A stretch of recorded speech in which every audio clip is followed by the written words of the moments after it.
True Blue Nation, Dodgers Report. Hello, Blue Crew. Welcome to True Blue Nation, Dodgers Report.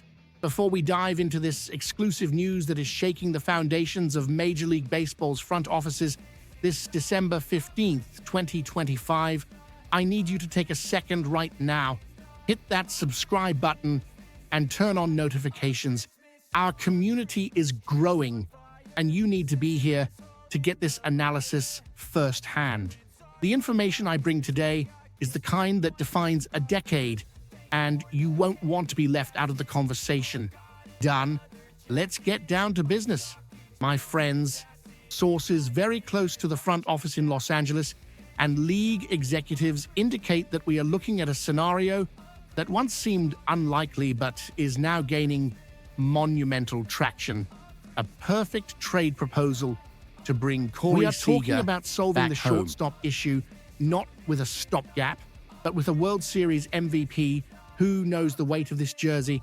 The proposal being discussed in the corridors of Arlington and Los Angeles involves the Dodgers absorbing the remainder of Seager's contract, which runs through 2031, and sending an extremely valuable return package to the Texas Rangers MLB outfielder Andy Pages, elite prospect Josue De Paula, and promising third baseman Emil Morales.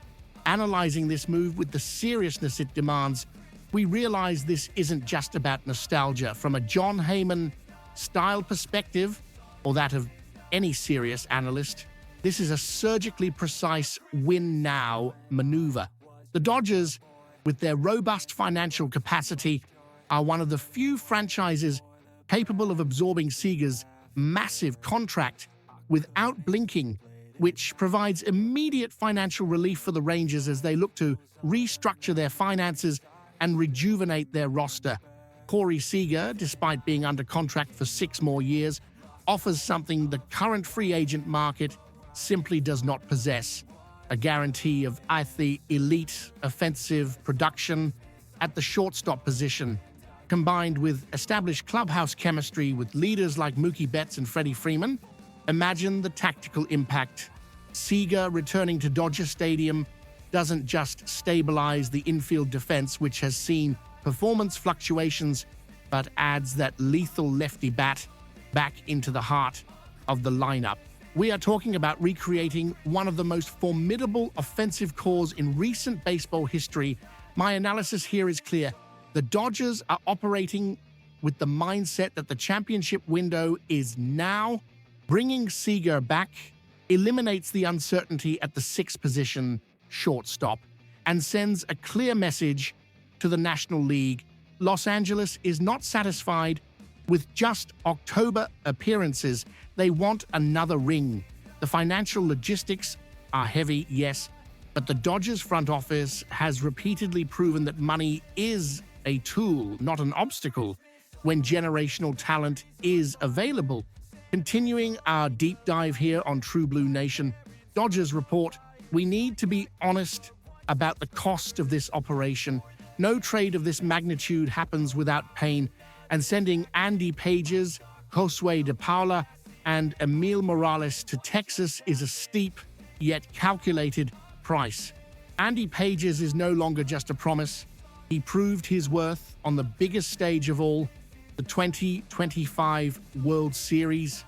He is a ready-made major league talent with legitimate firepower and strike zone control that the Rangers desperately covet for their rebuild. By parting with Pages, the Dodgers are sacrificing immediate outfield depth, betting that Seager's return compensates for this loss through raw offensive production in the infield. Furthermore, including Josue De Paula and Emil Morales is what really sells this trade to Texas. De Paula has frequently been compared to some of the game's best pure left-handed hitters in terms of development ceiling. He is the crown jewel that hurts to lose. Morales, in turn, offers the Rangers a long-term solution in the infield, something they will need upon parting ways with Seager. My insider read on the situation is that Texas would only agree to release their star if the return included exactly this type of franchise potential that DePaula represents. For the Dodgers, this is a test of their player development philosophy, the belief that they can manufacture new stars in the farm system to replace those being shipped away. This trade is advantageous for both parties through a strictly analytical lens. Texas accelerates its rebuilding timeline, acquiring 3 fundamental pieces that align with their new financial and competitive goals. For Los Angeles, it is the consolidation of a superpower. The impact of having Seager through 2031 means the shortstop position is resolved for the next half-decade. There will be no more platoons, no more defensive doubts, or offensive black holes at the bottom of the lineup coming from that position.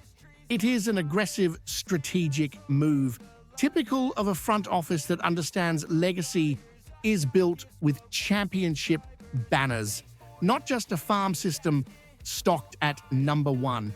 To wrap up, my final analysis is direct.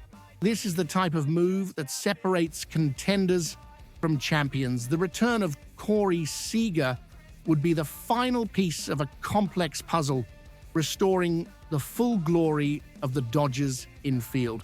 Now, I want to hear from you, Blue Crew. Is the price too high?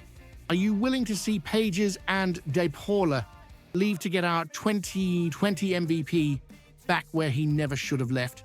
Leave your honest opinion in the comments below. Let's debate this strategy.